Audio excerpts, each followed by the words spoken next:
Hello everyone, good evening जी। Welcome to filler form. सभी का स्वागत है फिलर फॉर्म पर। How are you all? कैसे हैं आप सभी? ऑडियो वीडियो क्लियर है? एक बार मुझे कंफर्म कर दीजिए प्लीज। सो आज हम स्टार्ट करने वाले हैं, न्यू यूनिट आपकी स्टार्ट हो रही है जी। ओके और बिजनेस स्टैटिस्टिक्स आपका कंप्लीट हो चुका है। ज्योति वर्मा जी, गुड इवनिंग। बाकी जो आपका रिसर्च वाला टॉपिक रहता है 50%, yes ma'am, all clear, okay good.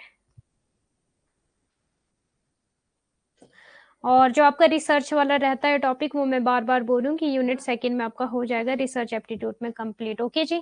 So I am Priyanka और मैं आपको पढ़ाती हूँ पेपर 2 कॉमर्स। डेली आपकी क्लास होती है फिलोफॉर्म की ऐप पर 5 PM to 6 PM, और अभी आपकी क्लास संडे से भी होना स्टार्ट हो जाएगी। मीन संडे को, सैटरडे को मैं आपको अपडेट दे दूंगी कि संडे की जो आपकी क्लास होनी है वो 2 घंटे होगी कि 1 घंटा होगी, और टाइमिंग क्या रहने वाली है, तो वो सैटरडे को आपको अपडेट मिल जाएगी। बट अपनी तरफ से फिर भी तैयार रहना। मैम यूनिट 4 का पीडीएफ शो नहीं कर रहा मैम कंटेंट में। यूनिट 4 का पीडीएफ शो नहीं कर रहा, क्यों? ऐसा क्यों? 1 मिनट मुझे चेक करने दो। ये पता नहीं क्या इशू है। मैं तो देखो अपनी तरफ से पीडीएफ अपलोड कर देती हूँ। कल भी मैंने सारी पीडीएफ अपलोड परसों कर दी थी वैसे। हाँ वो तो शो हो गया होगा आप लोगों को ना। फिर मुझे सर को बोलना पड़ता है, मैसेजेस करने पड़ते हैं कि पीडीएफ शो नहीं हो रही है स्टूडेंट को। एक भी पीडीएफ नहीं है मैम उसमें। Okay wait a minute. Unit 2 3 1 2 3। हाँ आप तो सही बोल रहे हो।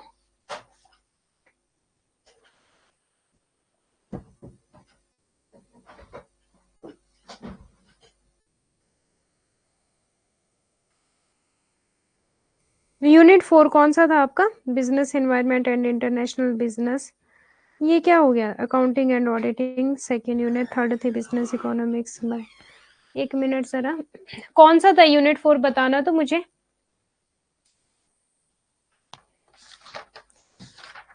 ऐसे कैसे हमारी पीडीएफ रातों रात ही चलेगी? बिजनेस फाइनेंस, हाँ नहीं शो कर रहा है। ये क्या हो गया फिर? ओके मैं सर को बोलती हूँ, ठीक है। बिजनेस फाइनेंस, हाँ जी मैं मैसेज कर देती हूँ अभी just.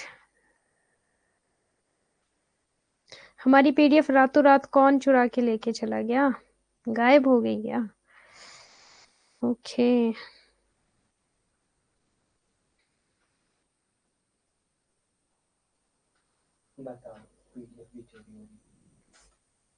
Good evening Priyanka ji. Yes ma'am, हाँ जी बस मैं अभी जस्ट मैसेज कर रही हूँ सर को, प्लीज वेट करें। तब तक मैं चुटकुले सुना देता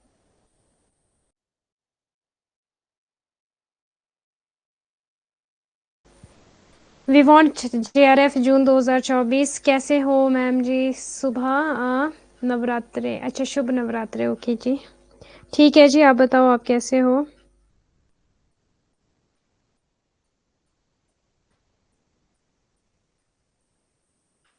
बोलो शुभ का है, मैं सुबह से भूखी हूँ।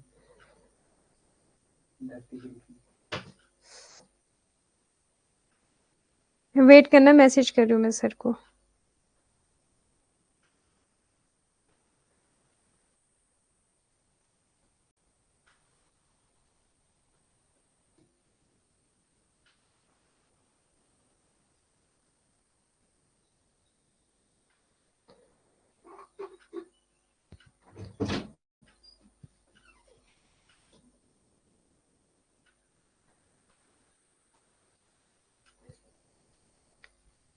ओके कल क्या कराया था मैम? कल आप क्लास में नहीं ज्वाइन हुए थे क्या?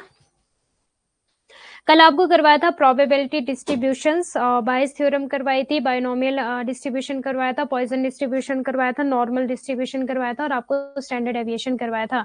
इंपॉर्टेंट टॉपिक था आपका। और सेंट्रल लिमिट थ्योरम मैंने आपको बोला था कि खुद से कर लेना उसको। बस सेंट्रल लिमिट थ्योरम का ये समझ लो कि वहां पे जो हम सैंपल का साइज लेते हैं वो बहुत ज्यादा लार्ज लेते हैं, मीन्स अब आपका 30 होता है, ठीक है। तो उसको देख लेना एक बार कि क्या है आपका सेंट्रल लिमिट थ्योरम। और आज हम स्टार्ट करें आपकी यूनिट 6, और जो आपकी बिजनेस फाइनेंस की यूनिट है, थोड़ा सा फास्ट बोल रही हूँ, वो शो नहीं हो रही है ऐप पर, आई डोंट नो क्यों। तो अभी बस मैं उसी के रिगार्डिंग सर को मैसेज कर रही थी कि आपकी यूनिट 4 जो है वो शो नहीं हो रही है ऐप पर। जितने भी नोट्स थे मीन्स पूरी पीडीएफ ही पूरे वो यूनिट ही शो नहीं कर रही है ऐप पे, ठीक है, फिलर फॉर्म की ऐप पे। तो बस उसी के बारे में बातचीत कर रहे थे। ओके, किसी का कोई भी डाउट है तो प्लीज एक बार पूछ लीजिए। नो मैम, क्या हुआ, गनव आए थे मैम जी, कल ट्रेन में थे इस टाइम जी, और अच्छा गांव आए थे, ओके ओके, और टाइम भी नहीं लगा था देखने का। ओके ओके प्रियंका, कोई बात नहीं, अब रिकॉर्डेड क्लास देख लेना। नॉर्मल डिस्ट्रीब्यूशन कर कराया, बायनोमियल करवाया है, पॉइजन करवाया है, बाइस थ्योरम करवाई है, यस आपका प्रोबेबिलिटी थ्योरम भी करवाया है कल मैंने, ठीक है। फॉर्मूलाज ऑफ आपके प्रोबेबिलिटी थ्योरम के एडिशन, मल्टीप्लिकेशन और आपका कंडीशन वाला करवाया, ठीक है। एडिशन के आपके म्यूचुअली और नॉट म्यूचुअली वाला करवाया। मल्टीप्लिकेशन का था आपका independent and dependent independent and dependent, और आपका कंडीशनल था, कंडीशनल आपका बायस थ्योरम की तरह था, ठीक है। वो सारी चीजें करवाई है, normal, binomial and Poisson. Okay, तो प्लीज चेक कर लेना एक बार। ओके जी, सो करते हैं स्टार्ट क्लास को। प्लीज टाइम हो गया है काफी ज्यादा, और क्लास को स्टार्ट करने दो। परसों तो 3 क्लास अपलोड हो रखी थी मैम 5th यूनिट की जी।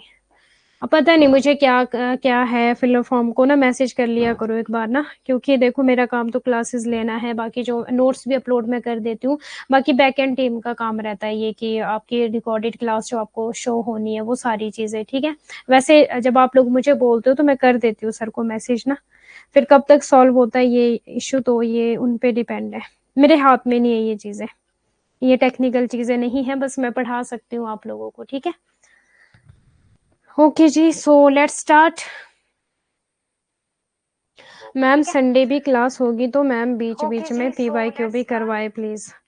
ज्योति वर्मा जी, आपको पता है अभी हमारी यूनिट कौन सी चल रही है? यूनिट 6। और मीन्स कुछ टॉपिक में क्यों आपको बोलती हूँ कि पढ़ लेना, क्योंकि इतना टाइम ही नहीं है। 15 मई तक आपका एग्जाम सिलेबस मुझे कंप्लीट करना है, ठीक है। अभी हमारी 6 यूनिट चल रही है। अब आप खुद देखो कि मैं 10 डेज भी नहीं, उससे भी कम कम 7 या 6 डेज दे रही हूँ एक यूनिट के लिए।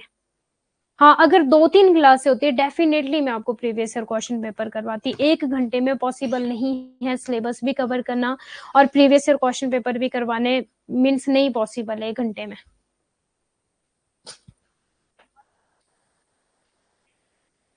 आप भी नहीं पढ़ पाओगे इतना। इवन देन जो मैंने कल जो चीजें मैं आपको पढ़ा रही हूँ ना, इतना 1 घंटे में 6-6 7-7 टॉपिक करवा रही हूँ मैं आपको।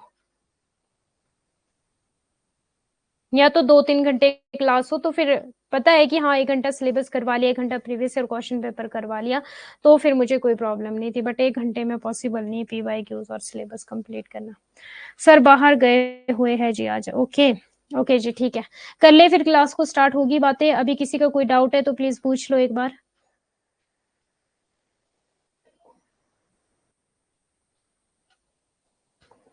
हाँ जी, इसके अलावा कोई भी डाउट है किसी का? पीवाईक्यूज अगर चाहते हो तो सर को बोलो, मुझे कोई प्रॉब्लम नहीं, मैं करवा दूंगी। आपकी यूट्यूब पर क्लासेस नहीं होती है क्या मैम? नहीं होती जी, अंगना मैम की तो होती है।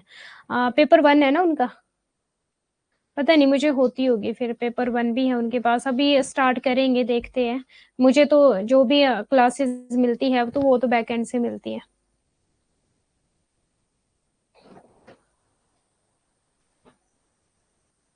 मुझे यूट्यूब पर क्लास मिलेगी तो करवा लूंगी, कोई प्रॉब्लम नहीं है।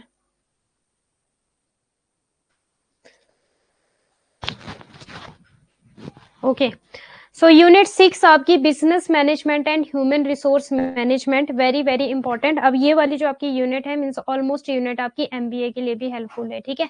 जो मैनेजमेंट में कर रहे हैं ना, नेट जेआरएफ की तैयारी कर रहे हैं, तो उनके लिए भी हेल्पफुल है आपकी business management and human resource management. और आपकी और भी यूनिट्स है, 7 यूनिट सिमिलर है आपकी, जो कॉमर्स की है और मैनेजमेंट की है। 7 यूनिट्स जो है वो सिमिलर है, ठीक है, मैनेजमेंट स्टूडेंट्स के लिए भी और कॉमर्स के लिए भी। अब यूनिट 6 हम स्टार्ट कर रहे हैं। यूनिट 5 हमारी कंप्लीट हो चुकी है। डेली आपकी क्लास होती है 5 PM to 6 PM, ठीक है। यूनिट 5 मीन्स की unit 1, unit 2, unit 3, unit 4 and unit 5 आपकी कंप्लीट हो चुकी है विद नोट्स। नोट्स भी मैंने आपके अपलोड कर दिए हैं सभी के सभी यूनिट के।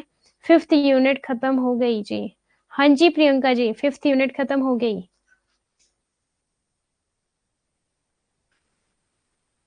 अच्छा, 3 to 4 डेज से स्टार्ट हुआ है, ओके। पता नहीं, फिर मुझे तो दी नहीं अभी क्लास पेपर 1 की यूट्यूब वाली।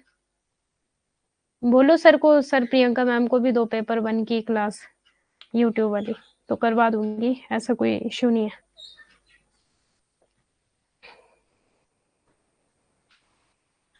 हाँ जी, हाँ, 5th यूनिट कंप्लीट हो चुकी है। बाकी मैंने आपको पूछा था कि जो आपके रिसर्च एप्टीट्यूड का जितना भी था प्रोबेबिलिटी वाला, ठीक है, आपका नॉन प्रोबेबिलिटी, सॉरी, आपकी पैरामेट्रिक, नॉन पैरामेट्रिक एंड आपका, हाँ, सैम्पलिंग में था, sample random sampling and non random sampling वाला, ठीक है, qualitative, quantitative, primary, secondary data, reliability, validity, वो सारी के सारा आपका मेथड्स ऑफ आपके research, types of research and आपका रिसर्च के प्रोसेस, वो सारी की सारी चीजें आपकी बिजनेस स्टैटिस्टिक्स में भी पूछी जाती है।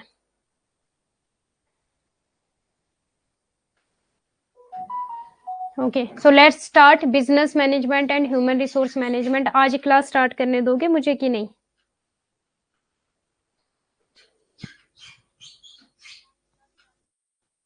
अच्छा, मैम बोलते हैं सर को, सर अभी मना कर देते हैं। हाँ, कुछ रखा होगा सर ने, मुझे लग रहा है मई में शायद मेरे लिए क्लासें रखी है यूट्यूब की, जहां तक मुझे लग रहा है, बाकी पता नहीं, क्योंकि मुझे लास्ट में ही मिलती है ज्यादातर क्लासेस, जब एग्जाम्स नजदीक हो जाएंगे ना, नजदीक होंगे आप लोगों के, 1 महीना रहेगा, तो उस टाइम सर मुझे बोलते हैं, जहां तक मुझे पता है। बाकी देखते हैं। सर अभी यूनिट के मिला के लेते हैं P Y Q, Wednesday and Saturday Angana ma'am की होती है जी। ओके जी, ओके, ठीक है, ठीक है Priyanka ji, okay. Principles and function of management, आज इतना हम कवर करेंगे, प्रिंसिपल्स कवर करेंगे और फंक्शंस भी कवर करेंगे। देखते हैं कि अगर हो जाता है तो वेल एंड गुड, नहीं होता तो फिर कल के लिए तो करना ही पड़ेगा। ओके, तो ये हमारे principles and function of management. सबसे पहले तो आप देख लो कि आपको पढ़ना क्या है और क्या क्या टॉपिक है जो एग्जाम में पूछे जाते हैं, क्योंकि आपको जो तीर मारना है ना, वो आपको अंधेरे में नहीं मारना है, ठीक है। मीन्स कि आपका जो गोल है ना, ये आपका गोल है, अब इस पे जब तीर लगाना है तो वो अंधेरे में आंखें बंद करके नहीं लगाना है। इट मीन्स कि आपको सिलेबस तो पता होना चाहिए कि एनटीए वाला पूछता क्या क्या, ये नहीं कि पढ़ते रह रहे हो और वो चीजें पढ़ रहे हो जो एग्जाम में पूछी नहीं जाती, तो कोई फायदा नहीं है। फिर एनटीए के हिसाब से चलना पड़ेगा, क्योंकि क्वेश्चन बनाने वाला कौन है? आपकी एनटीए, नेशनल टेस्टिंग एजेंसी है, ठीक है। इन्होंने आपको क्वेश्चंस बनाने और इन्होंने आपको पास फेल करना है, मींस नेट जेआरएफ देना है, तो इनके अकॉर्डिंग तो चलना पड़ेगा। क्लियर है? अब इनके अकॉर्डिंग आपका जो यूनिट 6 है, business management and human resource management, क्या क्या सिलेबस है, क्या क्या टॉपिक है जो हमें कवर करने हैं। इसके अलावा मत करना चीजों को, मीन्स फालतू में, क्योंकि उसके अलावा आपको नहीं पूछा जाने वाला। एनटीए जहां से क्वेश्चन पूछेगा वो सारे का सारा सिलेबस यहाँ पे है, तो अंधेरे में तीर नहीं मारने। अब देखो, organizational structure, formal and informal organization, span of control, responsibility and authority, delegation of authority and decentralization, motivation and leadership concept and theories, corporate governance and business ethics। अब देखो ये ethics रिसर्च एप्टीट्यूड में पढ़ा था हमने, research ethics, बस वही है ये, good and bad, right and और रॉन्ग, ठीक है।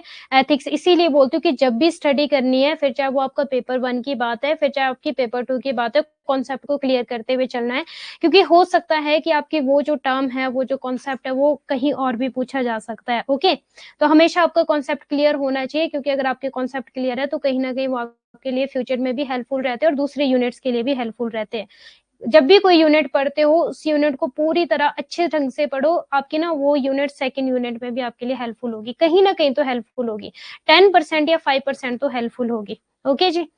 अब human resource management, concept, role and functions of HRM, human resource planning हम पढ़ेंगे, recruitment, selection, training, development, succession planning ये पढ़ेंगे, कंपनसेशन मैनेजमेंट पढ़ेंगे, जॉब इवेल्युएशन, इंसेंटिव पढ़ेंगे, बेनिफिट्स पढ़ेंगे, ठीक है, परफॉर्मेंस अप्रेजल आपके इंक्लूडिंग 360 डिग्री परफॉर्मेंस अप्रेजल पढ़ेंगे, collective bargaining and workers participation in management पढ़ेंगे, पर्सनैलिटी देख लो यहाँ पे, पर्सनैलिटी बड़े खुश हो रहे होंगे इस टाइम, पर्सनैलिटी, ठीक है, ये हम पढ़ेंगे। अब पर्सनैलिटी वो नहीं होती कि आप कितने सुंदर हो, कितने गोरे, कितने काले हो, पर्सनैलिटी होती है आपकी नॉलेज कितनी है, ठीक है।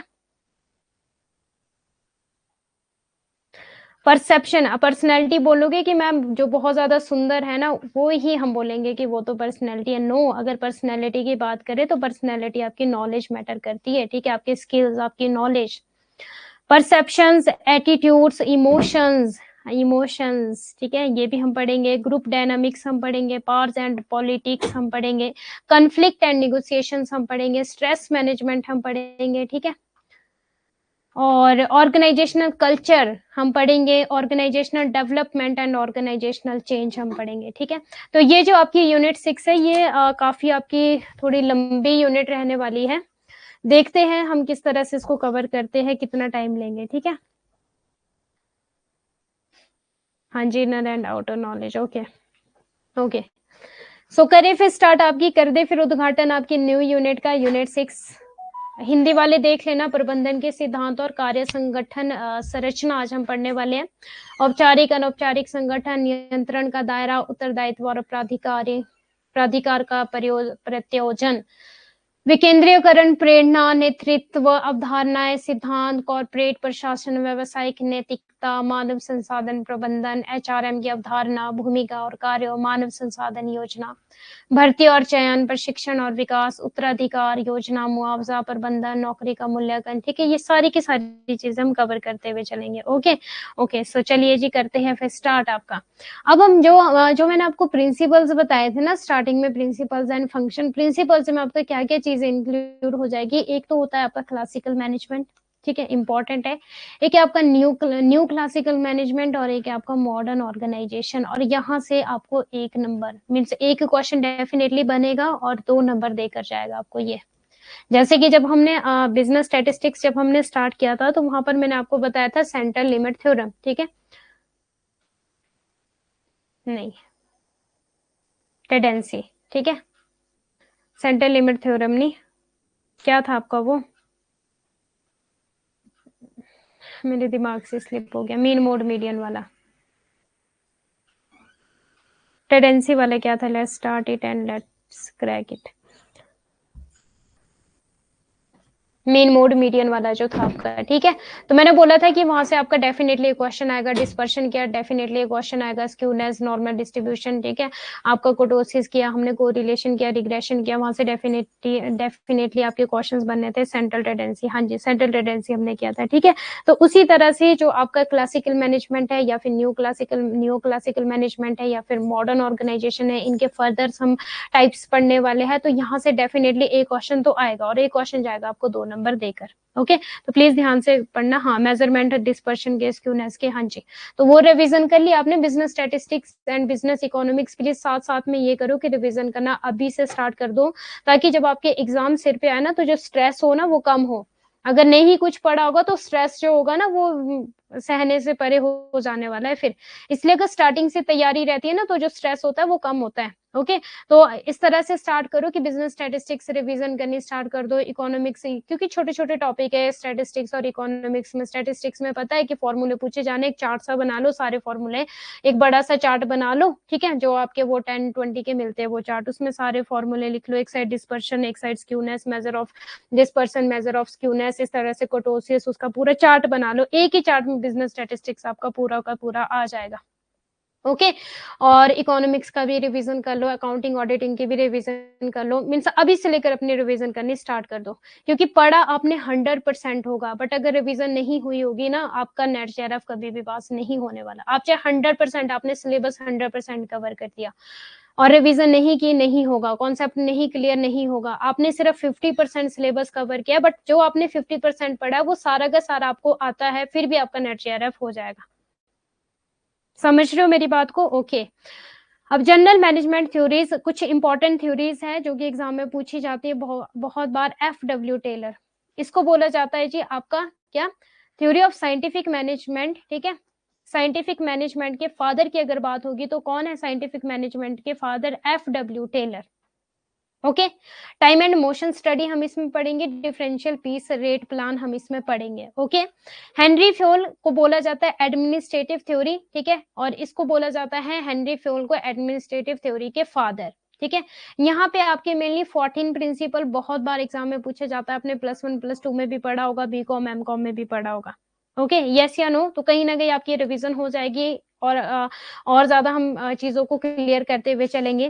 Planning, organising, commanding, coordinating and controlling, very very very important, ठीक है। ये है आपके फंक्शंस ऑफ मैनेजमेंट, और जो 14 प्रिंसिपल्स है वो हम अभी देखते हुए चलेंगे, ठीक है। ये जो planning, organising, commanding and coordinating and controlling है, ये फंक्शंस ऑफ मैनेजमेंट है, ठीक है, कि एक मैनेजमेंट को चलाने के लिए क्या क्या फंक्शंस होते हैं। ओके, बाकी 14 प्रिंसिपल तो कर लेंगे अभी। फिर मैक्स वेबर है, ब्यूरोक्रेटिक थ्योरी इन्होंने दी थी, मींस रूल्स एंड रेगुलेशंस जहां पर फॉलो की जाएगी ज्यादा से ज्यादा। अब देखो इनकी सड़ी सी शक्ल दिख रही है, तो जिसकी सड़ी सी शक्ल होती है इट मींस की रूल्स रेगुलेशन बहुत ज्यादा होते हैं। ओके, अब ये बहुत ज्यादा हंस रहे हैं एल्टन मायो, ठीक है, देखो कितनी अच्छी सी स्माइल उन्होंने पास करी है। बिहेवियरल थ्योरी ऑफ मैनेजमेंट, ये बोलते हैं कि भाई इंसान जो है ना उसको इंसान की तरह समझा जाए, मीन्स इंसान जो है उसको मशीन ना समझा जाए। ओके, तो ये एल्टन मायो बोलते थे, बिहेवियरल थ्योरी ऑफ मैनेजमेंट है। Psychological stimulus and better work environment की बात करते हैं। ओके, ब्यूरोक्रेटिक थ्योरी में division of labour, formal structure, जहां पे आपको पता है रूल्स एंड रेगुलेशंस होते हैं वो फॉर्मल होता है कि इनफॉर्मल होता है। अब जो फॉर्मल, इनफॉर्मल, क्वालिटेटिव, क्वांटिटेटिव, ये मैंने आपको रिसर्च एप्टीट्यूड में और आपको टीचिंग एप्टीट्यूड में पढ़ाया है। क्या होता है फॉर्मल, क्या होता है इनफॉर्मल, जहाँ पे रूल्स रेगुलेशन फिक्स्ड रिजिड चीजें हैं, वो क्या हो जाएगा आपका जो स्ट्रक्चर्ड है, ठीक है, और जो क्वांटिटेटिव है वो क्या हो जाएगा आपका फॉर्मल हो जाएगा। हाँ जी, ओके, तो मैनेजमेंट बाय रूल्स भी इसको बोला जाता है मैक्स वेबर थ्योरी को। क्लियर है? Very very very important theories है, जनरल मैनेजमेंट थ्योरीज। यहाँ से एग्जाम में बहुत बार क्वेश्चन पूछा जाता है, आपको ये पता होना चाहिए कि एल्टन मायो ने कौन सी थ्योरी दी है, या फिर ये पता इसके ऑपोजिट, या ये पता होना चाहिए कि बिहेवियरल थ्योरी किसने दी है, ठीक है, कुछ भी एग्जाम में क्वेश्चन पूछा जा सकता है।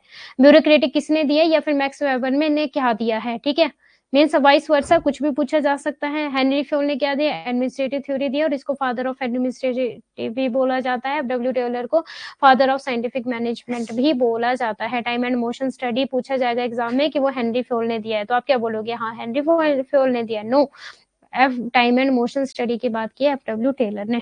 ओके जी, ओके, अब यहाँ पे एक और चीज है जो आपको नोट डाउन करनी है, क्योंकि यहाँ से एग्जाम में क्वेश्चन पूछे जाते हैं। बाकी हम डिटेल में करेंगे, ऐसा नहीं है कि हम इन चीजों को डिटेल में नहीं करेंगे, डिटेल में करेंगे सारी चीजें, बट एक बार देख लो कि थ्योरिस्ट कौन कौन है और थ्योरी क्या क्या दी है इन्होंने।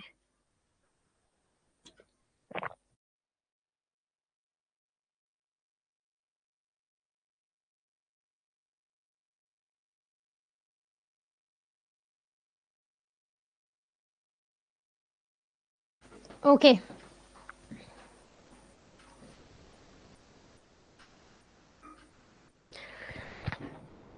अब देखो थ्योरिस्ट टेलर, टेलर कौन से है, ये कपड़े सिलने वाले टेलर नहीं है, एफ डब्ल्यू टेलर है। इन्होंने क्या सिला है, साइंटिफिक, इस तरह से कुछ भी मतलब निमोनिक बना लो, क्योंकि आपको पता है कि निमोनिक तो बनाने पड़ेंगे, ठीक है। एफ डब्ल्यू टेलर क्या है, साइंस, कपड़े नहीं सिले इन्होंने, बट इन्होंने साइंस में कुछ ना कुछ तो किया है जुगाड़। ओके, साइंटिफिक मैनेजमेंट इन्होंने दिया है।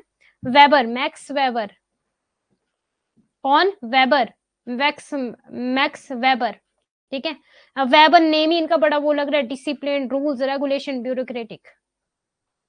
Fayol, F W, Henri Fayol, sorry, Henri Fayol, management functions इन्होंने दिए, कौन कौन से फंक्शंस है, ठीक है, planning, organising, staffing, directing, controlling, ठीक है, ये इनके फंक्शन है। No no no no, staffing directing नहीं, planning, organising, commanding, coordinating and controlling, very very very important. यहाँ पर ना आपको एक और कंफ्यूज आपको कर सकता है एग्जामिनर, जो हमारे मैनेजमेंट फंक्शंस है ना, और भी प्लानिंग, डायरेक्टिंग, स्टाफिंग, जो आपने पढ़ा होगा, प्लानिंग, स्टाफिंग, डायरेक्टिंग, ठीक है, ऑर्गेनाइजिंग, जो वो सिक्वेंस भी पूछा जाता है, तो वो यहाँ पे आपको कंफ्यूज कर सकता है। जो तो आपको हेनरी फ्योल ने फंक्शंस है मैनेजमेंट के, वो सिर्फ यही है, planning, organising, commanding, coordinate, PO triple C, मैंने तो इस तरह से याद किया था, POC, PO triple C, planning, organising, commanding, coordinating and controlling, ठीक है, ये किसने दिया, हेनरी फ्योल ने दिया। हाँ, पॉक, इस तरह से याद कर लेना। पर जो आपके अनदर कुछ मैनेजमेंट फंक्शंस है, प्लानिंग, डायरेक्टिंग, ऑर्गेनाइजिंग, स्टाफिंग, ठीक है, वो किसी और ने दिए। ओके जी, ओके, अब हमारा आता है गलिक, गलिक ने कौन सी दी, एक्टिविटीज ऑफ मैनेजमेंट, ये सारा का सारा एग्जाम में पूछा गया है जी, ठीक है। फॉलेट, पार्टिसिपेटिव मैनेजमेंट दिया है। मायो, एल्टन मायो ने हॉर्थन इफेक्ट दिया है, या फिर बिहेवियरल थ्योरी भी इन्होंने दिया है। हॉर्थन इफेक्ट का क्या मतलब है यहाँ पे, कि जो इंसान है, इंसान को इंसान की तरह समझा जाए, भाई इंसान मशीन नहीं है, ये नहीं कि आप उससे काम ही काम करवाते जा रहे हो, नो, वो मशीन नहीं है, उसको वो थकता भी है, ठीक है, तो उसको थोड़ा रेस्ट भी दिया जाए, वो सारी चीजें इनको डिटेल में करते हुए चलेंगे हम। MC ग्रेगर ने दिया है आपका theory X and theory Y, ये हम मोटिवेशन थ्योरी में करेंगे। और एर्गिस ने दिया है आपका एम्प्लॉयज पार्टिसिपेशन, इतना क्लियर है? नोट डाउन कर लो क्योंकि एग्जाम में पूछा जाएगा।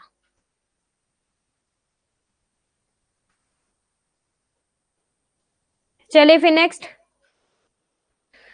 अब हम स्टार्ट करते हैं classical theories of management. FW theory पढ़ने वाले आज, हेनरी फ्योल पढ़ने वाले हैं आज, और मैक्स वेबर पढ़ने वाले आज। ठीक है, 3 थ्योरीज को कवर करते हुए चलेंगे। We have 30 minute. ठीक है, 30 to 35 मिनट्स हमारे पास है।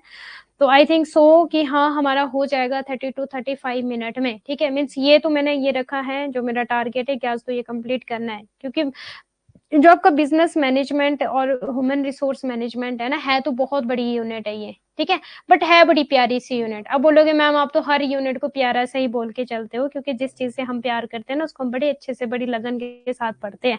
अब आप जिस इंसान से प्यार करते हो आप बोर थोड़ी होंगे उससे बातें करते हुए। तो उसी तरह से आप क्या करो, बुक से प्यार करो, तो कभी भी आप बुक से बोर नहीं होंगे। ओके जी, तो है बड़ी प्यारी सी यूनिट। तो ये प्लीज आप भी बोलना स्टार्ट करो, जब भी पढ़ाई करोगे तो बोल देना यार बड़ी प्यारी सी यूनिट है।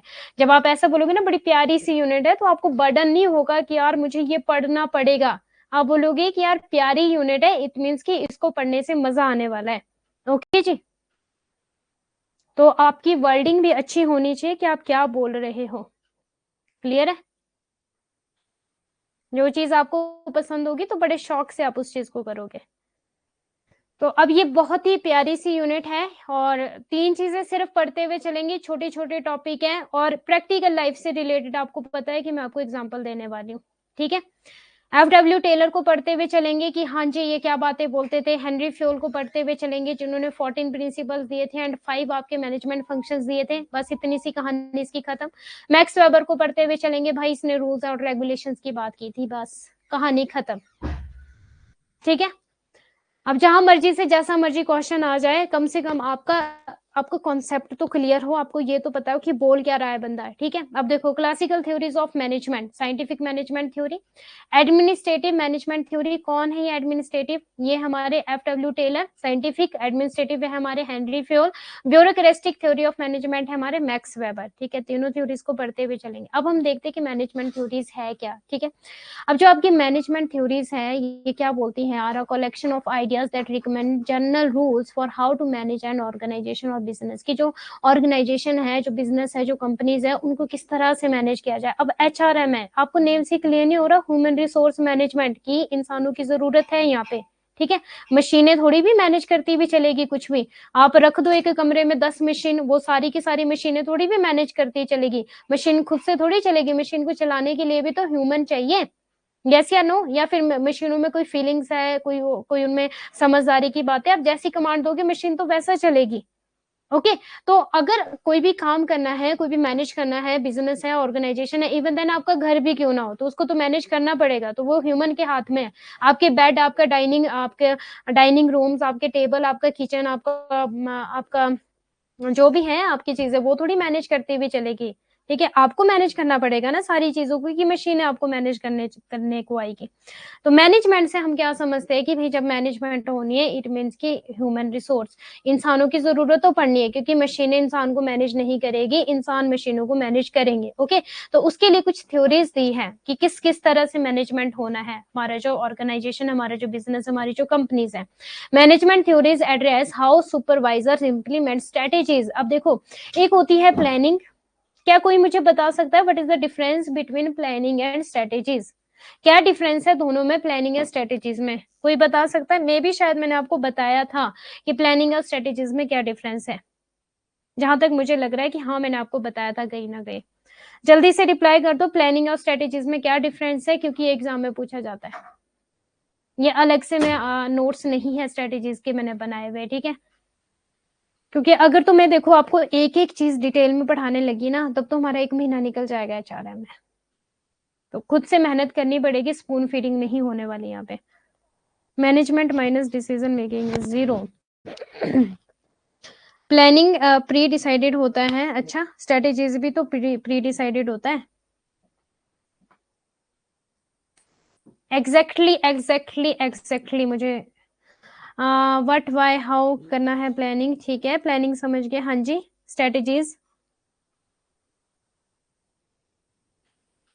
एग्जाम में पूछा गया है प्लानिंग और स्ट्रेटेजीज का, ठीक है। टू एक जो आपकी management theories address how supervisory implement strategies to accomplish organization goals and how they motivate employees to perform at their highest ability।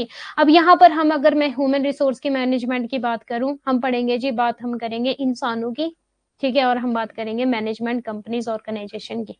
इंसान में वर्कर्स भी होंगे, इंसान में एम्प्लॉयज भी होंगे, इंसान में मैनेजर्स भी होंगे, इंसान में टॉप मींस हायर अथॉरिटीज भी होंगी, लो लेवल के लोग भी होंगे, मीडियम लेवल के लोग भी होंगे। बस इन सब की हम बातें करते हुए चलेंगे बिजनेस मैनेजमेंट में। जैसे कि स्टैटिस्टिक्स में मैंने क्या बोला था स्टार्टिंग में, कि जो आपकी स्टैटिस्टिक्स है वहां पे ज्यादा से ज्यादा फॉर्मूले पूछे जाते हैं। जो हमारी इकोनॉमिक्स है वहां पे ज्यादा से ज्यादा आपकी डिमांड, सप्लाई, प्राइस, ये वो सो ये चीजें पूछी जाती है। जो आपका इंटरनेशनल बिजनेस है, बिजनेस इन्वायरमेंट है, वहां पे ये पूछा जाता है कि ट्रेड किस तरह से करनी है, ठीक है, पैसा किस तरह से कमाएंगे, वेल्थ ऑर्गेनाइजेशन हो जाएगा, वेल्थ मैक्सिमाइजेशन, प्रॉफिट मैक्सिमाइजेशन, उसकी हम बात करते थे। अकाउंटिंग एंड ऑडिटिंग में हम क्या करते थे, लेखा जोखा रखते थे सारी चीजों का। ओके, तो ये सारी चीजें। अब जब हम एचआरएम में पढ़ेंगे, हम एचआरएम में क्या पढ़ेंगे, इंसानों की बात। इंसान में कौन आ जाएंगे, वर्कर्स आ जाएंगे, एम्प्लॉयज आ जाएंगे, मैनेजर्स आ जाएंगे, top level, high level, medium level के लोग आ जाएंगे, ठीक है, और मशीनें भी आ जाएगी, और बस इस तरह से हो जाएगा, ठीक है। बट मशीनों को चलाने वाला इंसान ही होगा। स्ट्रेटेजी कंपिटिटर से आगे कैसे निकलना है, इसको प्लान करना। यस, जो आपकी स्ट्रेटेजीज है, देखो अगर मैं सिंपली बात बोलूं, ज्यादा डिटेल में नहीं जाऊंगी। स्ट्रेटेजीज होती है आपकी जब आप प्लानिंग से ज्यादा बढ़कर कुछ कर रहे हो। फॉर एग्जाम्पल, अब सुनना प्लीज मेरी बात को। फॉर एग्जाम्पल, आपने अपने फोन में लगाया अलार्म, ठीक है। आपकी प्लानिंग है कि आपको सुबह 6 बजे उठना है, ठीक है, और आपको 6 बजे अपने, चलो बच्चों की बात ले लेते हो, आपको सुबह 6 बजे उठना है, आपको खाना बनाना है, और आपको अपने बच्चे को स्कूल लेकर जाना है। स्कूल लगता है 9 बजे, ठीक है। स्कूल कितने बजे लगता है, 9 बजे लगता है स्कूल, और आपको सुबह 6 बजे उठना है। इसके लिए तो आपने रात को प्लानिंग कर ली कि यार मुझे ना सुबह 6 बजे उठना है, 9 बजे मुझे बच्चों को लेकर स्कूल जाना है, 9 बजे तक स्कूल पहुंचना है। ये तो थी प्लानिंग। स्ट्रेटेजीज क्या हो जाएगी, प्लीज ध्यान देना। प्लानिंग तो आपने बना ली, स्ट्रेटेजीज क्या हो जाएगी, एक्जैक्टली आप 6 बजे का अलार्म लगाओगे, नहीं 6 का क्यों लगाओगे, आप लगाओगे 5:58 का, क्योंकि मेरा तो ऐसे ही होता है, अगर मुझे 6 बजे उठना है तो मैं 1-2 मिनट का पहले अलार्म लगा के रखती हूँ, ताकि एक्जैक्टली 6 बजे तो मैं उठ ही जाऊं। ओके, 5:58 का अलार्म लगाओगे। फिर आप क्या करोगे, आप डिवाइड कर दोगे अपने वर्क को। ओके, 6 बजे आप उठोगे, 7 से 8 आप खाना बनाओगे, ठीक है, और 8 से 8:30 आधे घंटे में आप बच्चे को तैयार कर लोगे, ठीक है, और 8:35 पे सपोज आप स्कूल के लिए निकल जाओगे, 5 या 10 मिनट का रास्ता है। ये जो मेरे ये सारी चीजें थी ना, ये छोटी छोटी छोटी छोटी चीजें जो मैंने ऐड की, ये थी स्ट्रेटेजीज। प्लानिंग सिंपल थी, भाई सुबह 6 बजे उठना, 9 बजे बच्चे को स्कूल पहुंचाना है, बस प्लानिंग। स्ट्रेटेजीज की आपको एग्जैक्टली आपको जो आपने 9 बजे बच्चे को स्कूल लेकर जाना है, उसके लिए आपने अपना पूरा काम रेडी करके रख लिया इन एडवांस की, इतने से इतने बजे ये करके डिवाइड कर लिया, वो थी स्ट्रेटेजीज। अब क्लियर है, प्लानिंग से ज्यादा क्या होती है, स्ट्रेटेजीज होती है। मतलब अगर हम मोर परफेक्ट बोले तो ज्यादातर आपकी कौन सी इंप्लीमेंट होती है, स्ट्रेटेजीज, कि इस काम को करने के लिए क्या क्या स्ट्रेटेजीज है, क्या क्या मेथड्स है, किस किस तरह से आप 9 बजे तक बच्चे को स्कूल पहुंचाओगे। इतना क्लियर है सबको। अब कभी भी प्लानिंग या स्ट्रेटेजीज को भूलोगे तो नहीं। और भी आप अपनी लाइफ में ले सकते हो। आप नर्सरी की तैयारी करो, प्लानिंग करते हो, तो मुझे नहीं लगता कि प्लानिंग इतनी ज्यादा इफेक्टिव होगी, स्ट्रेटेजीज तो बनानी पड़ेगी। जैसे कि देखो, प्लानिंग इतनी है कि बस नेट जेआरएफ क्वालिफाइड करना है, दो घंटे पढ़ना है, दिन के 8 घंटे पढ़ना है, ये प्लानिंग है। बट वो जो 8 घंटे पढ़ना है, किस किस टाइम पे पढ़ना है, कितना कितना पढ़ना है, कब पीवाईक्यू लगाने, कब कॉन्सेप्ट क्लियर करने, कब रिविजन करनी, कब क्लास लगानी, कब नोट्स बनाने, वो सारी स्ट्रेटेजीज में आ जाएगा।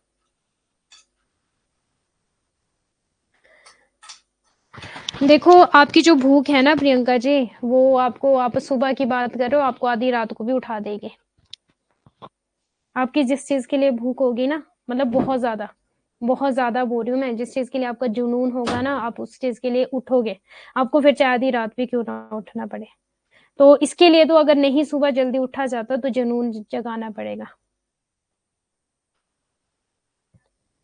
जुनून तो लेकर आना पड़ेगा। अब वो जो जुनून होगा, वो जो जील जिसको बोला जाता है, जील बोला जाता है एक्चुअली, ZEAL, ठीक है, वो जो जील होगी वो खुद से आपको जगानी पड़ेगी, वो मैं आपके अंदर नहीं जगा सकती उस जील को। तो आप फिर डेफिनेटली उठोगे फिर। हाँ, अगर आप नहीं उठ सकते सुबह तो आप नाइट में पढ़ सकते हो ना, होल नाइट आपके पास पड़ी है, ठीक है, पूरी रात ये मत बोलना कि मैम रात को जो पढ़ते हैं वो सक्सेस ही नहीं होते, ऐसा कुछ नहीं है। आपको जब आपके लिए सूटेबल टाइम है, आप अगर आपको रात को आप पढ़ने वाले स्टूडेंट हो रात को पढ़ो, आप सुबह पढ़ने वाले स्टूडेंट है सुबह पढ़ो, पर पढ़ो तो सही। अब देखो क्लासिकल थ्योरीज ऑफ मैनेजमेंट, बहुत बातें हो गई, प्लीज पढ़ लेते हैं, ठीक है। Classical theories of management can be categorize as below. Bureaucracy वही बात हो रही है, ठीक है, साइंटिफिक वही वही वही बात हो रही है, ओके। एडमिनिस्ट्रेटिव मैनेजमेंट को प्रोसेस थ्योरी भी बोला जाता है, इंपॉर्टेंट है, पूछा जा सकता है एग्जाम में। और इसको एक और नेम था classical process theory, structural theory भी बोला जाता है। और कौन सी? स्ट्रक्चरल। तो इंपॉर्टेंट है ये भी। एडमिनिस्ट्रेटिव ना देकर अगर प्रोसेस पूछ लिया गया या फिर स्ट्रक्चरल पूछ लिया गया तो वही आंसर होगा Henry Fayol. New classical theories में आपका क्या है? Human relation. न्यू क्लासिकल में क्या, जो क्लासिकल थी ना आपकी ट्रेडिशनल थी। आपको पता है क्लासिकल का मतलब ही क्या हो जाता है? ट्रेडिशनल हो जाता है। ट्रेडिशनल को और क्या बोला जाता है? क्या कोई मुझे बता सकता है? कन्वेंशन, कन्वेंशनल, ठीक है, कन्वेंशनल भी बोला जाता है। न्यू क्लासिकल में क्या हुआ कि क्लासिकल थ्योरीज में तो ये होता था कि भाई इंसानों से ज्यादा काम लिया जाए, इंसान को एज अ मशीन समझा जाता था कि बस इनसे ज्यादा काम लो। न्यू क्लासिकल में क्या हुआ, भाई इंसान की फीलिंग्स भी तो समझो, वो भी तो थकता है, ठीक है, वो भी तो मोटिवेट और डीमोटिवेट होता है, इंसानों के लिए भी तो कुछ करना है, तभी तो हमारी ऑर्गेनाइजेशन है वो अच्छे से चलेगी। जब हम इंसानों का ध्यान रखेंगे, जब हम अपने एम्प्लॉयज का ध्यान रखेंगे, वर्कर्स का ध्यान रखेंगे, उनको खुश करेंगे, तभी तो वो खुश होकर ज्यादा से ज्यादा बेनिफिट देंगे। ये थी हमारी न्यू क्लासिकल थ्योरी के इंसानों को भी क्या दिया जाए? महत्व दिया जाए ज्यादा से ज्यादा। Behavioural science approach by B D McGregor and Maslow and other, ये हम मोटिवेशन में पढ़ेंगे, ठीक है। तो यहाँ पे टाइम वेस्ट ना करते हुए मोटिवेशन में पढ़ेंगे। बस इतना समझ लो, जो आपकी बिहेवियर थी ये किसने दी थी? मैकग्रेगर और मैस्लो एंड अदर्स। अदर कौन सी थी आपकी? बिहेवियरल, एल्टन मायो, ठीक है। Human relation, Elton Mayo, okay. पहले वाला स्लाइड कौन सा था? पहले वाला ये वाला साइड, ये वही बात है, थ्योरीज ऑफ मैनेजमेंट, ये तो पढ़ते आ रहे हैं अभी तक। थर्ड टाइम आपके पास ये स्लाइड आ गई,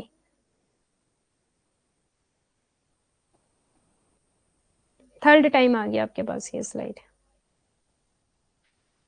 ये अभी तक पढ़ते आ रहे हैं।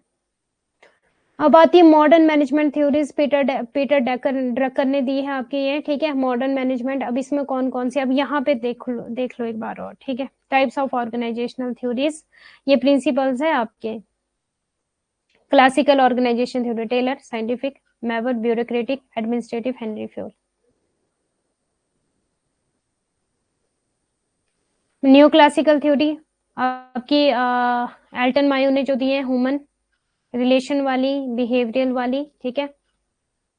मॉडर्न थ्योरीज में system, social technical approach, the contingency and situational approach, ठीक है, ये तो हम कल ही कर पाएंगे मॉडर्न वाली। और इंडिविजुअल प्रोसेस में हो जाएगी आपकी motivational, role theory and personality theory, ठीक है। तो मोटिवेशनल तो हमने करना ही करना है, इसलिए यहाँ पे करने की जरूरत नहीं है। पर्सनैलिटी भी हमने करना ही करना है, इसलिए यहाँ पे करने की जरूरत नहीं है। अब मैम पेपर 1 का एक क्वेश्चन था, पूछ सकती हूँ क्या अभी? नहीं सॉरी संध्या जी, पेपर 1 में पूछना, सॉरी फॉर दैट, पेपर 1 में ही पूछना, पेपर 1 का, ठीक है। अब देखो सुनो प्लीज ध्यान से, टाइप्स ऑफ ऑर्गेनाइजेशन थ्योरीज क्या है आपकी? क्लासिकल ऑर्गेनाइजेशन थ्योरी, प्लीज ध्यान दे।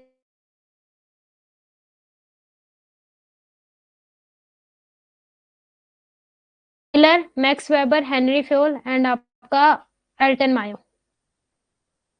विच one is not the classical organisation?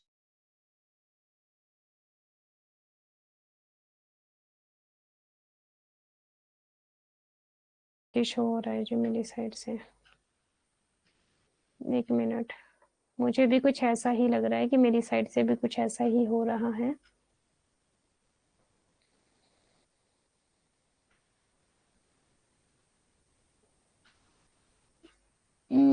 एक मिनट पूनम गिल जी, वाईफाई में शायद। अभी बताना, अभी ठीक है? ओके, संध्या जी ने, ओके, एमएच सेट का एग्जाम था आज, ओ वेरी गुड। आप मुझे ऐसा करो ना, कॉमर्स वाला इसमें बना है चैट, फिलर फॉर्म में, आप हो कि नहीं हो बता दो इनको, जो भी है कॉमर्स के स्टूडेंट है, उसमें फिलर फॉर्म की ऐप पर है, वो चैट में बना है ना, कॉमर्स के स्टूडेंट, उसमें आप मुझे भेज दो। महाराष्ट्र सेट का आपका एग्जाम हुआ है, पेपर 1 एंड 2 का, okay okay okay, good good good, भेज देना मुझे, ठीक है। और आपने क्या करना है, जो आप एक क्वेश्चन पूछ रहे हो संध्या जी, लास्ट में ना आपने टाइप कर देना, ठीक है। 6 बजे क्लास ओवर हो जाएगी ना आपकी, तो आपने 6 बजे मतलब 1-2 मिनट पहले टाइप करना स्टार्ट कर देना, मुझे भेज देना यहाँ पे, लास्ट में बता दूंगी। ओके जी, ठीक है, ओके।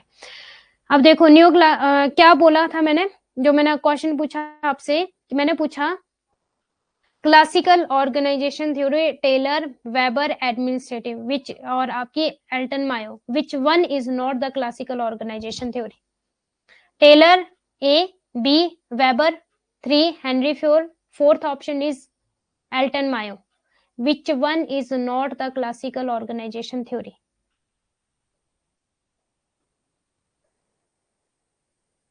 प्लीज जल्दी से आंसर करो। नहीं, अभी तो है इंटरनेट, अभी चल रहा है। Yes, very good. Elton Mayo हमारी कौन सी है, न्यू क्लासिकल थ्योरी। और इसी तरह से अगर मॉडर्न की बात आ जाती तो system, social, technical and contingency कौन सी हो जाती है आपकी, मॉडर्न थ्योरीज, ठीक है। तो ये प्लीज कर लेना, यहाँ से एग्जाम में क्वेश्चन बनते हैं, फिर इनके आपको मीनिंग पता होने चाहिए, टेलर का क्या क्या है, वेबर का क्या क्या है, एडमिनिस्ट्रेटिव का क्या है, न्यूटन एल्टन मायो का क्या है, सिस्टम अप्रोच क्या है, सोशल टेक्निकल अप्रोच क्या है, कॉन्टीजेंसी या फिर सिचुएशनल अप्रोच क्या है। अब हम स्टार्ट करते हैं क्लासिकल थ्योरीज ऑफ मैनेजमेंट, अब हम जाके पहुंचे हैं, और मुझे नहीं लग रहा कि हो पाएगा आज तीनों थ्योरीज, पर चलो कोई नहीं। Classical management theory is based on the belief that workers only have physical and economic needs. Important है, की पॉइंट एंड की वर्ड है। शास्त्रीय प्रबंधन सिद्धांत इस विश्वास पर आधारित है कि श्रमिकों की केवल शारीरिक और आर्थिक जरूरतें होती हैं। ओके जी, इतना क्लियर है। श्रमिकों की केवल शारीरिक, उनकी फिजिकल नीड्स होती हैं और उनकी इकोनॉमिक नीड्स होती हैं। श्रमिक कौन हो जाएंगे, वर्कर्स, कौन हो जाएंगे, मैनेजर्स, ठीक है, कौन हो जाएंगे, employees. It does not take into account social needs और जॉब सेटिस्फेक्शन। अब ये क्या बोल रहे हैं कि ये ना जो सोशल नीड्स है और जो जॉब सेटिस्फेक्शन है उस पर ज्यादा ध्यान नहीं देते, क्योंकि जो जॉब सेटिस्फेक्शन है उस पर कौन ध्यान देगा, क्या कोई मुझे बता सकता है, न्यू क्लासिकल, क्योंकि इंसानों पे बहुत ज्यादा ध्यान देंगे। बट जो क्लासिकल वाले हैं ये बोलेंगे बस फिजिकल नीड्स पूरी हो, इकोनॉमिक नीड्स पूरी हो। और अगर मैं अपनी लैंग्वेज में एक बात बोलूँ, क्या प्रॉफिट मैक्सिमाइजेशन हम बोल सकते हैं इसको?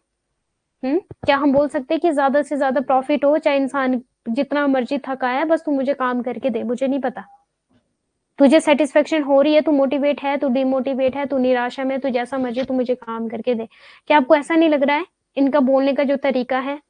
सोशल नीड्स हो ना हो, ठीक है, जॉब सेटिस्फेक्शन हो ना हो, फिजिकल नीड्स हो, इकोनॉमिक नीड हो, क्या कुछ ऐसा लग रहा है जो इनके भाव, जैसे हम बोलते हैं ना कि आपके कहने का क्या भाव है, किस तरह से, क्या है आपके कहने का मतलब, ठीक है, क्या भाव है आपके कहने का? तो आपको लग नहीं रहा क्लासिकल थ्योरी कुछ इस तरह की बात कर रही है जो मैं आपको बोल रही हूँ?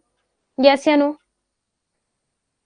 क्या ये ऐसा नहीं कहना चाह रही मैम जी कंटेंट नहीं दिख रहा जी, नंबर इंटरनेट कनेक्टिविटी दिखा रहा है जी, क्या किया जाए?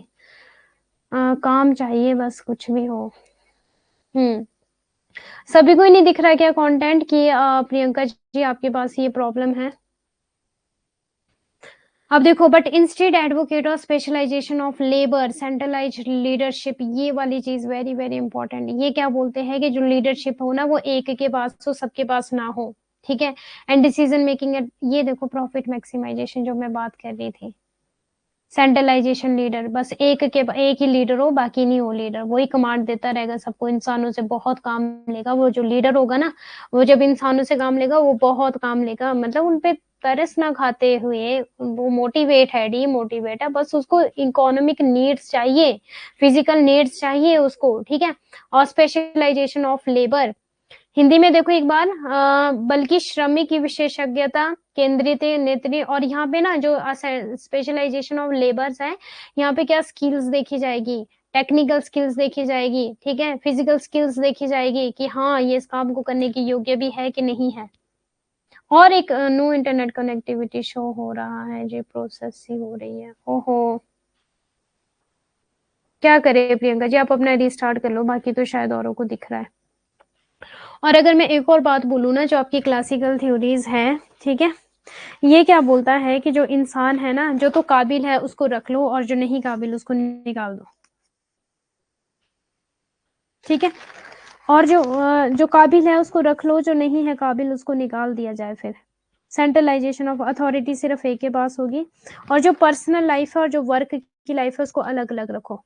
मतलब हमें किसी की पर्सनल लाइफ से कोई फर्क नहीं पड़ता, वो मर रहा है वो जी रहा है, बस हमें काम को अलग रखो और पर्सनल लाइफ को अलग रखो। इस तरह की बातें बोल रहे क्लासिकल थ्योरीज ऑफ मैनेजमेंट, जो कि आज भी फॉलो होता है। कई ऑफिसेज होते हैं कि आप चाहे जितना मर्जी दुखी हो, जितना मर्जी परेशान हो, अपनी परेशानी अपने दुख तकलीफ घर में छोड़कर आओ। जब आप एक बार ऑफिस में एंटर होगे तो फिर आपको ऑफिस के हिसाब से रहना पड़ेगा, आपको अपने आप को ढालना पड़ेगा, ठीक है। तो वो आज भी कहीं ना कहीं ये चीजें फॉलो की जाती है, और मतलब है तो वैसे ठीक है। तो ये क्या बोल, और फेयर वेजेस दी जाए, सबको इक्वल समझा जाए, ये बोलता है क्लासिकल थ्योरी। पर्सनल और वर्क लाइफ को अलग अलग करके रखो। Centralization of authority, very very important, exam में पूछा गया था कि जो सेंट्रलाइजेशन ऑफ अथॉरिटी है, सेंट्रलाइजेशन ऑफ लीडरशिप है, ये कौन बोलता है? ये बोलता है classical theory of management. Clear है सबको इतना? काश 2 घंटे की क्लास होती ना तो हम काफी कुछ कवर कर लेते हैं, और ज्यादा डिटेल में चीजें बताती, आपको और ज्यादा पढ़ाती डिटेल में। पर इतना समझ आ गया क्लासिकल थ्योरीज में क्या बातें हैं? ओके मैम जी, अभी ठीक है, रिजॉइन किया है जी, थैंक यू। ओके, इतना समझ आ गया क्लासिकल थ्योरी की क्या क्या बात है? प्रॉफिट मैक्सिमाइजेशन, सेंट्रलाइजेशन, लीडरशिप, और आपकी सेंट्रलाइजेशन ऑफ अथॉरिटी। पर्सनल को और वर्क लाइफ को अलग करके रखो, ठीक है, ये बातें बोलता है। एंड स्टैंडर्ड एंड आपके स्टैंडर्डाइज अप्रूव्ड टू वर्क, ठीक है, अप्रोच टू वर्क की जो भी काम हो वो अच्छे से किया जाना चाहिए। फेयर वेजेस दी जानी चाहिए, इक्विटेबल हो। Okay good. अब हम बात करते हैं टेलर। अब ये जो पीएचडी का एंट्रांस हुआ था, ठीक है, वहां पे FW टेलर की फुल फॉर्म पूछी गई थी, पूरा नाम बताओ। और मैं सच बताऊं, मुझे भी नहीं पता था, क्योंकि हमने शुरू से मतलब पढ़ा तो था, बट मैंने FW टेलर पढ़ा था, और वहां पे ऑप्शन थी ABCD करके। फेडरिक तो मुझे पता था स्टार्टिंग का, पर ये विंस्लो नहीं पता था, सच बता रही हूँ मैं। पीएचडी के एंट्रांस जब हुआ था, एक ही बार दिया था मैंने HPU का, HB स्टेट का। वैसे मेरा तो एंट्रांस क्वालिफाइड हो गया था, हाँ, बट ये वाला मेरा गलत हो गया था क्वेश्चन, क्योंकि मैंने FW टेलर ही पढ़ा था ज्यादातर, तो कभी फुल फॉर्म नहीं पढ़ी थी, तो इसलिए मैं यहाँ पर फुल लेकर आई हूँ, फेडरिक विंस्लो टेलर की। अगर कभी आपसे भी पूछा जाए तो आपको पता हो, ठीक है, क्योंकि हम तो FW ही पढ़ते आए, बट हमें FW का पता नहीं होता। मैक्सिमम शायद ऐसे होंगे। क्या आपको पता था? कोई भी मुझे बताओ, क्या आपको पता था कि W क्या है यहाँ पे? फेडरिक तो मे बी शायद सबको पता ही होगा, ठीक है, क्योंकि हम तो स्टार्टिंग से पढ़ते थे FW टेलर। क्या आपको पता था जो आपके फेडरिक विंस्लो, विंस्लो है, ठीक है, विंस्लो का क्या आपको पता था? हाँ जी पता था, very good Priyanka ji. No ma'am, ममता जी को नहीं पता, मुझे भी नहीं पता था, मतलब भूल गई थी एक तरह से, कभी पढ़ा होगा विंस्लो, नहीं तो इतना ही पता था FW टेलर, बस फुल फॉर्म नहीं पता थी। वेरी गुड प्रियंका जी, अगर आपके मैम ने करवाया था बहुत अच्छी बात है। हाँ, ये पूछा गया था पीएचडी के एंट्रांस में, और ये मैं शायद लास्ट टाइम की बात कर रही हूँ। विंस्लो टेलर ऑप्शन दिया गया था ABCD, ये फुल फॉर्म बताओ FW टेलर की। साइंटिफिक मैनेजमेंट, ये छोटी छोटी चीजें भी पूछी जाती है कई बार। Frederick Winslow Taylor knowns popularly as the father of scientific management, इसको बोला जाता है। And classicist in management theory, classical management theory है, was the first person who insisted on the introduction of scientific method of management. He made for the first time a systematic study of management. ये क्या है? जब आपको पता है जहाँ पे साइंटिफिक की बात होगी, इट मीन्स क्या हो, बात होगी सिस्टम की। And evolved an orderly set of principles to replace the trial and error method then in WEC। एक मिनट, थोड़ा सा लो फील हो रहा है। 856 to 1915।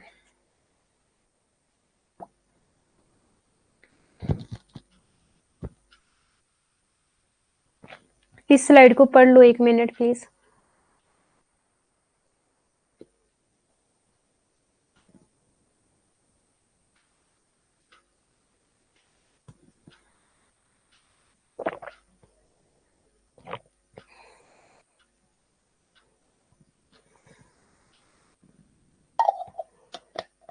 हिंदी में भी पढ़ लो।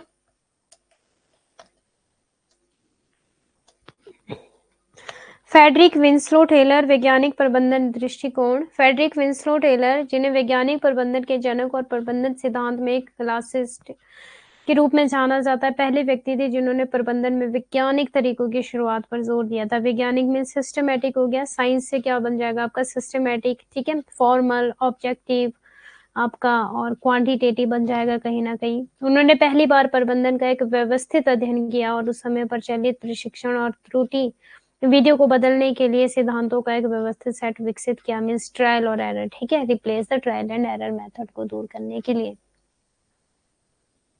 प्रिंसिपल्स क्या क्या थे साइंटिफिक मैनेजमेंट के?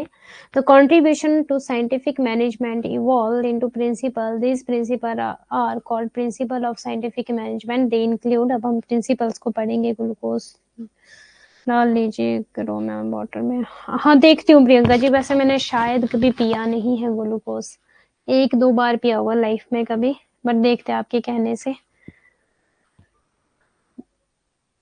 अब देखो time and motion study very very important पूछा जाता है एग्जाम में, ठीक है, कितना समय लगता है एक वर्कर को काम करने में, ठीक है, और मोशन, किस मोशन, मतलब अब देखो मोशन का क्या मतलब हो जाएगा, तो मैं सिंपल तरीके से, जब हम स्टार्टिंग में 1 घंटा हम पढ़ते हैं ना, ठीक है, 1 घंटा तो हमें मोशन बनाने में लगता है स्टडी का, ठीक है, मतलब आधा घंटा लग जाता है, 30 मिनट। फिर उसके बाद जब आपका मोशन बन गया 30 मिनट बाद, तब ज्यादा से ज्यादा 45 मिनट तक आप एक्टिव रहते हो।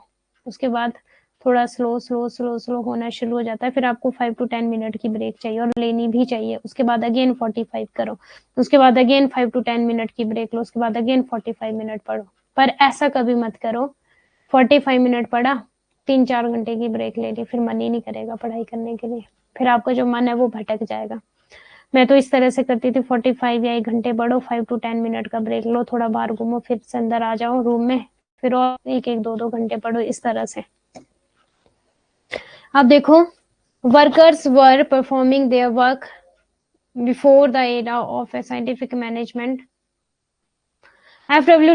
Taylor observed that a number of movement of the workers at the workplace were unnecessary and consequently they were taking more time to do the job than necessary. Hence the proposed time and motion study. The study involves the following aspect. समय और गति का अध्ययन। अब गति, कहाँ आपकी गति यूज होनी चाहिए? अब देखो आपके जो गति है वो यूज हो रही है फोन चलाने में, तो आपका टाइम वहां वेस्ट हो जाएगा।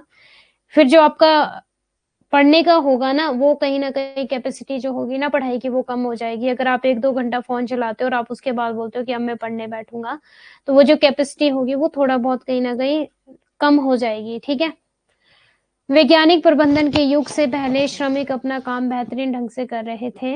F.W. टेलर ने देखा कि कार्यस्थल पर श्रमिकों की कई गतिविधियां अनावश्यक है, मतलब जो जरूरी नहीं है वो ऐसी ऐसी गतिविधियां कर रहे हैं जिससे कोई भी बेनिफिट नहीं होने वाला और सिर्फ वो उनका थकने का ही कारण है। परिणाम स्वरूप उन्हें काम करने में आवश्यकता से अधिक समय लग रहा था, मतलब जितना समय उनको लगना चाहिए था उससे ज्यादा समय लग रहा था। सम टाइम क्या होता है कि अगर आप व्हाट्सएप में बिजी हो गए, सपोज मान लो आपने 1 घंटे में कर लेना था रिवीजन डिस्पर्शन का, स्क्यूनेस का, कर्टोसिस का और कोरिलेशन का 1 घंटे में, बट क्या हुआ कि सपोज मानो 5 to 6 PM आपने पढ़ाई करनी थी, या ठीक है PM, बट क्या हुआ कि 5 to 6 PM आपने क्या चला लिया, व्हाट्सएप चला लिया, रील्स चला ली, ठीक है, इंस्टाग्राम जो भी है, फेसबुक, व्हाट्सएप, किलोग्राम जो भी है वो चला लिया। तो जो आपका 1 घंटा यहाँ पे लगना था ना 5 to 6 वाली स्टडी में, वो आपने व्हाट्सएप इंस्टाग्राम पे लगा लिया। तो क्या हुआ, ये अनावश्यक था ना, लगाना तो आपको यहाँ चाहिए था वो 1 घंटा। अब इसके बाद अगर आप पढ़ने भी जाते हो तो आपका क्या हो जाएगा, 2 घंटे लग जाएंगे। जहां आपका 1 घंटा लगना था वहां क्या हो गया, 2 घंटे लग जाएंगे, ठीक है।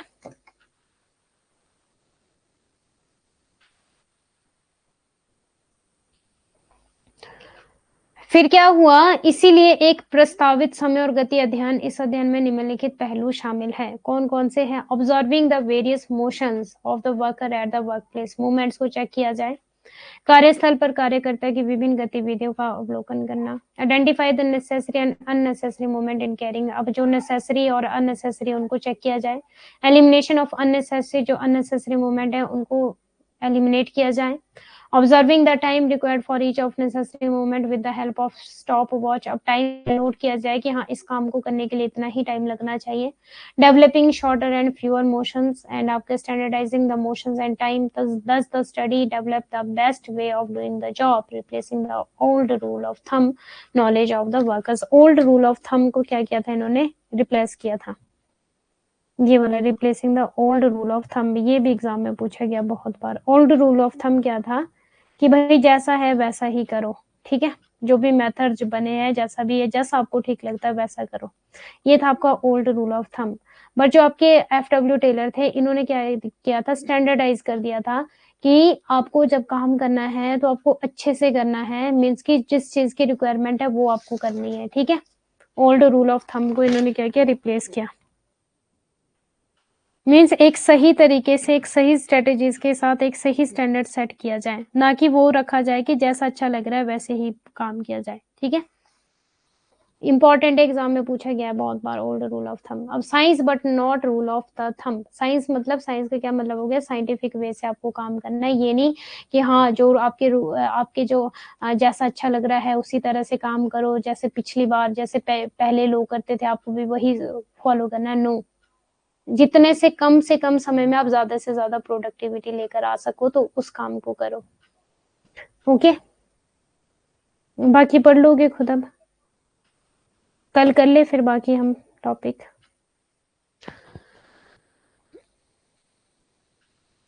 हाँ जी, कल कर ले। आप क्वेश्चन लिख दीजिए अपना तब तक। क्या एस फॉर एस से था कुछ नेम आपका, साध्या था मे बी, संध्या, संध्या यादव। अपना क्वेश्चन लिख लीजिए, पेपर 1 MH सेट का क्या था, बाकी कल करते हैं, ठीक है। अभी थोड़ा सा लो फील हो रहा है। जल्दी जल्दी प्लीज आप क्वेश्चन लिखिए अपना, और आप लोग देख लो science but not rule of the thumb. PPT देख लो हिंदी और इंग्लिश में।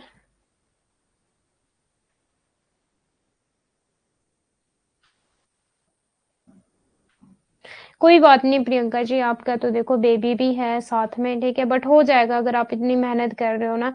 एक बात तो बता दूं कि जो आपकी मेहनत है ना वो सच में आपको पे ऑफ करेगी, आज नहीं तो कल।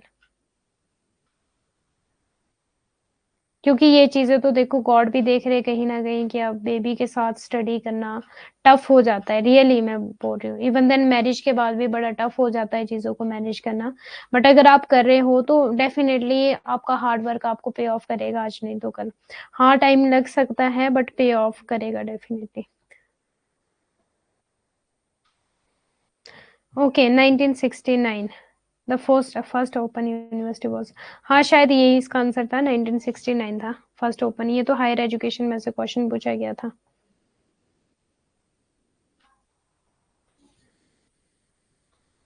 और थी कौन सी आपकी ओपन यूनिवर्सिटी, डॉक्टर क्या नाम था उसका,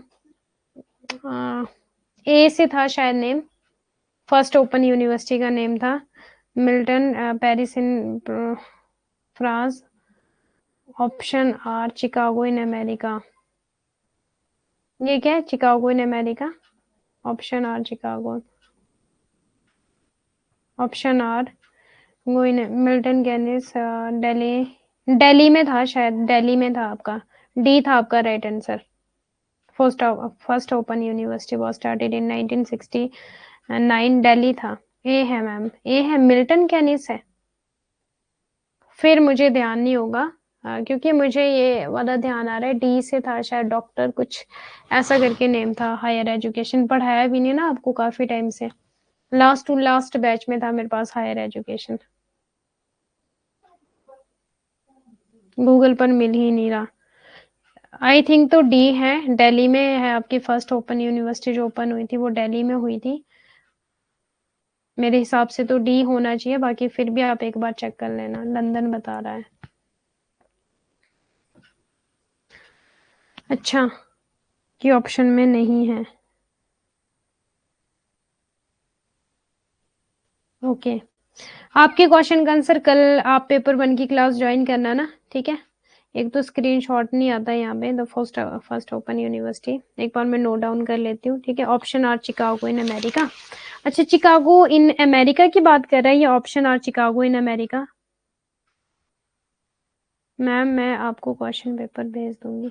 हाँ, या आप मुझे क्वेश्चन पेपर भेज देना। ठीक है, ठीक है जी। Okay, bye bye, God bless you. वैसे आपका एग्जाम हुआ कैसा है? क्या हेल्पफुल था जो मैंने आपको पेपर 1 में पढ़ाया, टीचिंग एप्टीट्यूड, रिसर्च एप्टीट्यूड, क्या उसमें से कुछ आया था आपके लिए? हेल्पफुल था कि नहीं था, ये भी बता दो। हाँ जी, thank you so much all of you. Sandhya ji, exam कैसा हुआ एमएच सेट का? क्या आपको हेल्पफुल था जो मैंने पढ़ाई है? कुछ चीजें आपको आई थी एग्जाम में कि नहीं आई थी, वो भी बता दो मुझे। थोड़ा सा फीडबैक दे दो अपना। हरियाणा सेट होता होगा, मुझे कंफर्म नहीं है बट होता होगा। बस दिल्ली नहीं होता है और आपका यूपी नहीं होता है, महाराष्ट्र नहीं, नहीं एमएच तो होता है। ठीक है, दिल्ली नहीं होता है, दिल्ली में सेट नहीं होता, और यूपी में भी नहीं। यूपी सेट भी होता है, यूपी सेट भी होता है।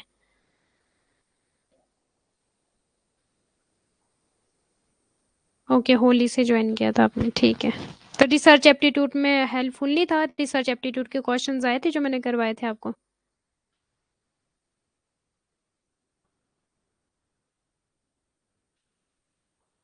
हो जाएगा प्रियंका जी, हरियाणा में भी।